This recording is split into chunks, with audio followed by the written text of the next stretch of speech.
Chapter 22.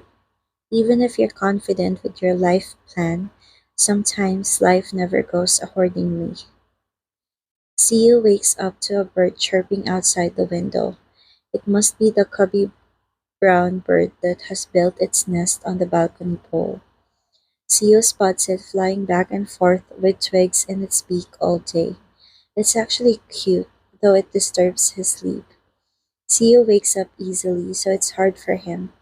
On the contrary, the guy beside him can sleep through any noises. Theo fixes his gaze on the guy seemingly in a good dream. The more he watches, the more enjoyable it gets. Cake frowns, then smiles. Theo wonders what's in his head and wishes he could be there. With that thought, Theo pokes Cake's cheek and lips and pecks the tip of his nose. He keeps kissing it in fondness. As Theo lowers his guard, getting absorbed, Cake swings his strong arm around him and pulls him into a tight embrace. Take that. What did you do to me? Cake whispers in a hoarse voice, smiling now that he's awake. Why did you wake up? You showered me with kisses. You could sleep even if I jumped on you. Cake laughs. I guess the god of dreams didn't want me to miss good things. Good things? Your kisses. Theo scrunches his nose when Cake pecks him back in the same place. You copycat. It's okay to copy your boyfriend. The smaller guy smiles and leans forward to kiss Cake's lips. He pecks it over and over playfully, nuzzling Cake like a clingy kitty. They caress each other slowly without a rush, feeling incredible where their skin touches. There's not a single inch they dislike. Nothing is contradicting or incompatible, as if they were born for each other. They feel that way genuinely on the inside. Cake scrunches up his nose, cups Theo's face, and pinches his cheeks in adoration. He presses his lips on Theo's and teases him demandingly with tongue. Cake loves Theo so much that words are no longer enough and he won't hesitate to use his body language. Enough! Theo whispers when Cake recedes. I can't breathe well. What do you mean? Cake laughs. I can't breathe fully. The bigger guy smiles and kisses his boyfriend's temple. I'm staying over at your place tonight. You're not going home? You stayed over at my house last Saturday. I want to be with you. Theo scrunches up his nose. I've been here almost the whole week. I'm proud must be missing you. I'll go home next Saturday. I called my mom last night. I didn't know that. You were showering. Cake smiles meekly. You missed it because we didn't shower together. Nonsense. Cake laughs. Let's get up. It's late. Yeah. Theo nods. I'm hungry. Got it. But first, Cake draws his voice. They meet eyes and beam. Let's hug for another minute. They say it at the same time. Let's go to the canal at the back today, says, says Cake while walking to Theo's place from the bus stop. Theo turns to him with his eyes widening. You want to? Yeah, I missed it. Me too. The smaller guy smiles brightly. Let's go there. Let's skip rocks against each other. Cake narrows his eyes. Are you good at it now? It's been ages, but my hunch says I've improved. Liar. Just wait and see, Theo says, leading Cake into his house. He looks back and forth since he can't find his mother at the dumpling stand. Where's Mama? Let's go inside. Cake nods and follows. Mama's not home, Cake. The house is so quiet. the smaller guy says after seeing no one in the kitchen. Your house isn't locked though.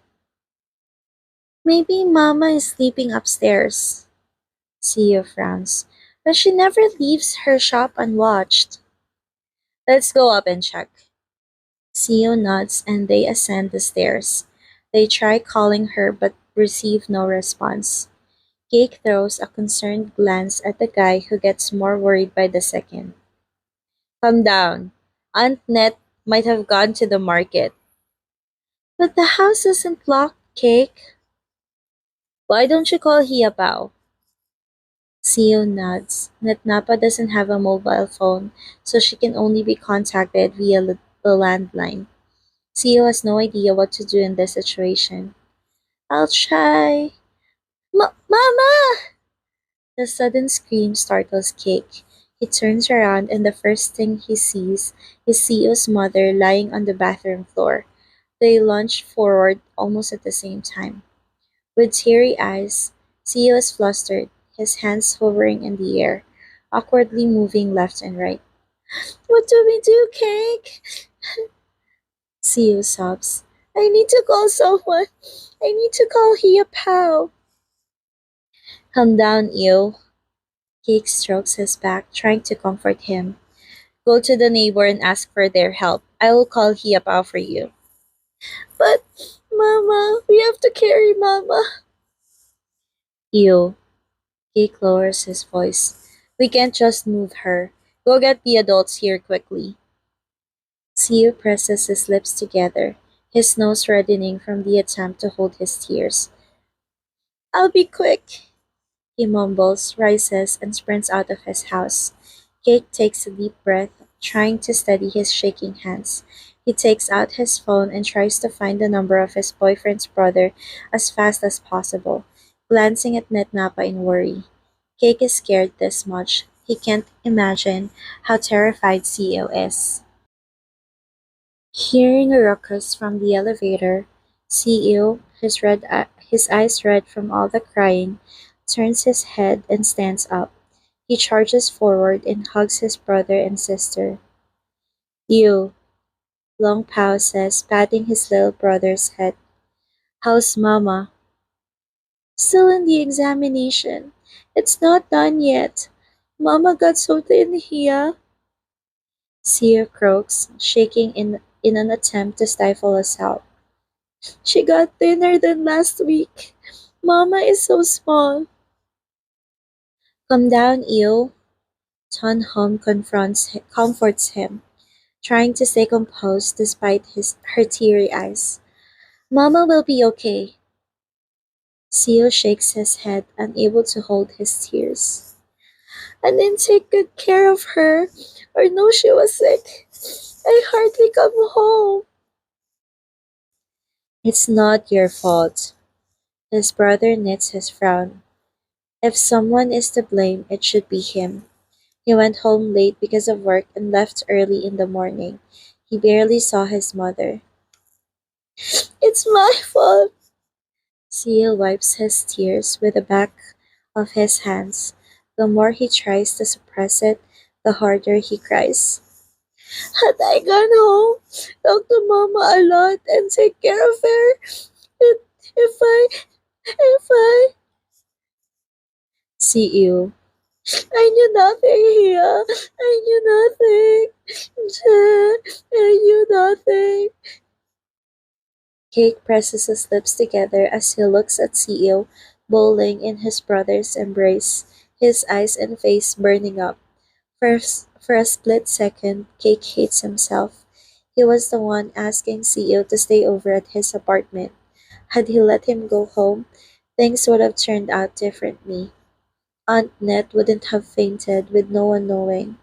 CEO would have tended to her in time. Cake would have had to see CEO sad and cry like this.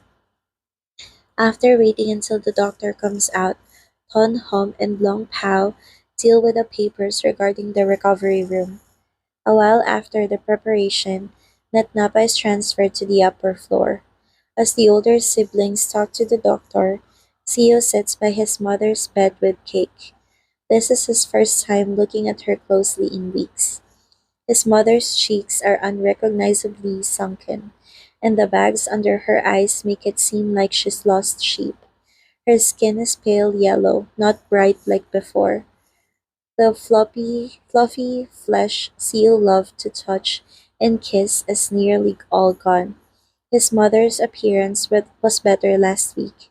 She still looked healthy despite her weight loss. Seal made a terrible mistake when he let her out of his sight for a short time. Ew. Seal blinks away his tears. Cake, do you think I'm a bad child? Don't say that. When I talked to Mama on the phone, she never told me anything. She never showed me any sign of sickness. Sia brushes off the tears at his chin. Why couldn't I tell what was wrong? Cake approaches CEO and places his hand on his shoulder before pulling him to his embrace. CEO drapes his arms around Cake's waist and cries on his stomach. Sickness is a normal thing, Eo. Nobody knows whom or when it will happen. I was negligent. Don't think that way, Eo, Cake says softly, barely standing the pain in his heart. Your mama will be okay. She's met the doctor. The crying guy nods, though what he hears is indecipherable. All he knows is everything is too scary, to the point he doubts he'll be strong enough to face it. Is the new CEO capable of dealing with such a serious matter? The air in the examination room is usually cold. The three siblings sit next to each other near the doctor to listen to the result they've been waiting for days. Due to their mother's worsened condition, none of them slept well.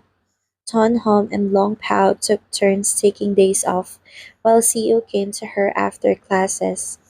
Some nights they were jolted awake because their mother coughed and groaned about how painful it was. They've been on edge and unable to do anything. According to the result, we found cancer in her liver. I doubted it originally grew there, so I gave her an ultrasound and cut some part of the lump to examine. As it's turned out, it spread from her lungs. The doctor explains, pointing at the ultrasound print. What's the cause of it? Long Pao asks, reaching out for his siblings' arms and stroking them. Seo presses his lips together with his clasped hands, unable to find his voice. Mama didn't have any sign of cancer, Ton Hom murmurs, brushing her tears off her cheek. She doesn't smoke. What caused it? Does anyone of your family smoke? The doctor asks calmly. No, my brother and I don't smoke. Long Pao confirms. Hearing the answer, the doctor pauses and thinks. What about your father? Ton Hom frowns and meets both her younger brother's eyes before speaking. Yes, they divorced for about 10 years though. Was he a heavy smoker? Yes, he smoked every day. The doctor nods. Besides the direct effects of cigarettes on the smokers and the danger of breathing it, which is secondhand smoke, there is something called third-hand smoke, he says calmly. I believe not many are aware of it. The three siblings sit in silence, listening carefully. Third-hand smoke is made up of the contaminants of pollutants that remain on your nails, skin, clothes, or objects in your house, which can last for years. Judging from the patient's background, I would assume it was because your father was a heavy smoker. His wife received large amounts of pollutants for a long period of time, and they accumulated in her body. But Pa, the smoker left 10 years ago, Seo says in a trembling voice. It's been so long. Since the patient breathed the chemicals for a long time, if she lived with her husband who smoked for 10 or 20 years, the amount would be considerate. Even though they've been apart for the last 10 years, The tissue of her lungs could still be damaged and cancer could grow. Your mother has stage 4 cancer, which is the last stage. The room falls into silence with only the sound of misery echoing in her children's chests. Not pressuring them, the doctor waits until they pull themselves together. Shortly after, long pause starts. What do we do? The surgery would be difficult as we don't know if it's connected to the fascia, and it may cause complications due to the patient's old age. Her cancer has spread to multiple organs. If she is to have surgery, she'll need medications and we'll check how it responds. However, the patient's strength must be taken into account because there will be risks. If she refuses surgery, we'll prescribe treatment and medicine for her according to the symptoms to reduce the pain as much as possible. You can discuss it together before notifying me. Dawn Home grits her teeth, clenching her fists. Sure, the patient is in the critical stage and must be watched closely. The doctor holds all their gazes. She needs tremendous support from her family. Support is important for patients with this disease. Siu thought nothing could ever ruin their warm family, but maybe he was wrong. I suggest you always prepare yourself for the worst, because reality holds loads of things that a small human like him can't control or fight. Siu sits quietly in the patient room with the doctor's words echoing in his head. It's impossible that she had no symptoms when she was this ill. She must have hidden them and kept the secret from everyone. It's normal for old people to be stubborn and scared of doctors and refuse to get examined and treated. It might be normal, as the doctor said, but it's such a frightening normal thing. Mama, Sia whispers, moving closer as his mother opens her eyes. CEO, how are you feeling? Long Pao and Ton Hom, on their seats nearby, rush to the bed and hold their mother's hands.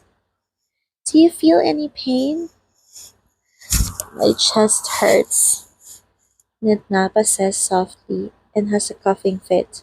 Seal immediately gets up to pour water into a glass, then raises the head of the bed and puts the straw to his mother's lips. Drink this, Mama. Nitnapa sucks in the water, releases the straw and smiles. What a crybaby.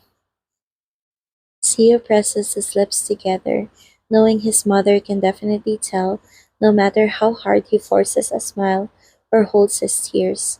Just like when he secretly ate wood candy, the cause of cavities when he was a kid. Seo is still a little child that can't hide anything from his mother. I love you, Mama. Mama loves you. She smiles and shifts her eyes to her other two children. Mama loves Stonehome. Mama loves Long Pao. I love you and I'm proud of all of you. I've never once been disappointed with your decisions. She exhales slowly. You've all grown up well. You have to get better soon, Mama. Long Pao says. There are many other things ahead to be proud of. Right, Nitnapa says softly. Siu and Cake will graduate. Gone home and Long Pao will get married. Then I'll have grandchildren to carry in my arms. That's right. Get well soon, Mama. Her youngest child chimes in, stroking the back of her hand. Nitnapa smiles. Are you hungry? Her daughter asks. I bought porridge. I'll put it in a bowl. I'm not hungry. Nitnapa breathes in deeply and long in exhaustion. She blinks slowly. I want to sleep. Go to sleep then, says CEO. I'll be by your side. His mother pulls up a faint smile before closing her eyes. The three siblings hold each other's gazes. Oddly enough, they don't wonder about something. Why didn't their mother ask about her illness? In the middle of the night, after the doctor has delivered the bad news, Natnapa sleeps fitfully and has a constant coughing fit with blood. She says her chest hurts and it's difficult to breathe. Seo can sleep all night, holding his tears beside the bed and gently massaging his mother's arms and legs. He tries his best not to cry and smile whenever his mother's eyes open. Seo attends his classes in the morning. Meanwhile, Cake, having afternoon classes, visits Netnapa with his family. They excuse themselves after an hour, leaving Cake and Long Pao by Netnapa's side. Around noon, she gets checked up and her blood oxygen is low, so the doctor orders the nurse to put her on supplemental oxygen. Throughout the week, Seal has heard his mother expressing her pain so many times that his heart hurts. As the medicines don't suffice anymore, the doctor gives her morphine to relieve the pain. Natnapa has been sleeping most of the time lately. She hardly opens her eyes, her legs and feet swelling, and she barely eats. Siu goes nowhere on the weekends and sticks by his mother's bed, completing his homework on his laptop while watching over her. He springs up every time she moves and smiles brightly when she opens her eyes. Mama! Nitnapple looks lethargic. She raises her bony hand and her youngest child quickly takes it. Cake passes a lip balm to CEO and he removes the lid and gently puts it on his mother's chapped lips. CEO, Nitnapple whispers hoarsely, her voice muffled because of oxygen mask. Yes, Mama. I talked to Ton Home and No Cow last night. Nitnapa says slowly and softly. CEO has to lean in. I want to talk to you. What is it? When you were a kid, I was worried about you the most. I was afraid you'd be bullied and taken advantage of. I was afraid you wouldn't get what you deserved. Mama. But you've been stronger lately. You've reassured me you can take care of yourself. I never expect you to be smart or wealthy. I hope to see you have a good life and be happy. I'm already happy being your child, Mama. Nitnapa smiles. Having you as my child is my greatest gift. I felt incredibly grateful the moment you opened your eyes in this world. She pauses and coughs for a long moment. Mama, drink some water first. Seo adjusts the masks and drops water in his mother's mouth with a straw until she nods. Nitnapa pants and turns to her son's friend. Jake, Yes, Aunt Nit. Cake steps forward right away. I'll leave you to you. I'm sure you'll take good care of each other and be each other's home. Don't abandon him. Cake presses his lips together and nods enthusiastically. I'll take good care of CEO and stay by his side forever. I promise. Litpapa smiles. She has nothing to worry about anymore. She gazes at her youngest child, as cute as ever, and circles his cheek with her thumb when CEO puts her hand on his face. Mama loves CEO. Mama loves all of you the most. In the second week, Natnapa sleeps all day, the sound of her breath under the oxygen mask indicating she's alive. CEO holds his mother's bony hand, gulping. Her feet are swollen considerably. Her chest and stomach are frighteningly stiff and large. Is she in pain? Is she awfully suffering? Or is she sleeping soundly and having a good dream without pain? If Theo asks, will she wake up to answer? Today, Cake takes Theo home to pack some clothes because Thon Hom and Long Pao can take days off and are still working. Therefore, Cake will spend the night at the hospital with CEO. CEO has gotten thinner these days. He's gloomy and spaces out so often that it worries Cake. Though he knows CEO is having a hard time, he can't stand it the longer it takes. Ew. Cake calls the guy folding his clothes into his backpack. He touches CEO's shoulder, so he turns to meet his eyes. Hmm? Do you need anything? Asks the smaller guy. Can you give me a hug? CEO presses his lips together and nods. Cake wraps his arms around CEO into his embrace and strokes his hair. Good boy. CEO grits his teeth and buries his face in Cake's chest, sobbing in his throat. Cake's shirt is soaked in tears. The longer the hug lasts, the more CEO cries. He gets more sensitive when the warm hand strokes his head and back, as if the despair has been hidden for a week bursts out. It's okay. Cake repeats those words, still touching CEO gently. He brushes the tear off his cheek roughly with his free hand. I I'm scared.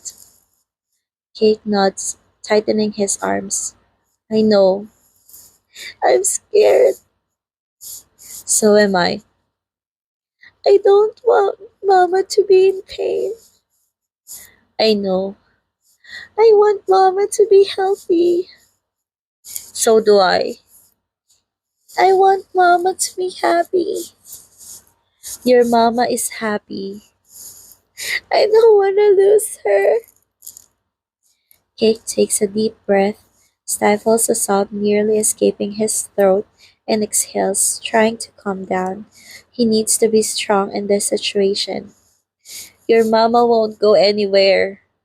Tio needs him the most right now. I want to be with Mama forever, Cake. I know. The bigger guy whispers, kissing his temple. I'll be with you forever. Cake closes his eyes, embracing Theo close, feeling so hurt that he can't stop his tears as he listens to his boyfriend bowling. I'll be with you and stay by your side. I promise. Cake never breaks his promises with Eo. Never ever. End of chapter 22.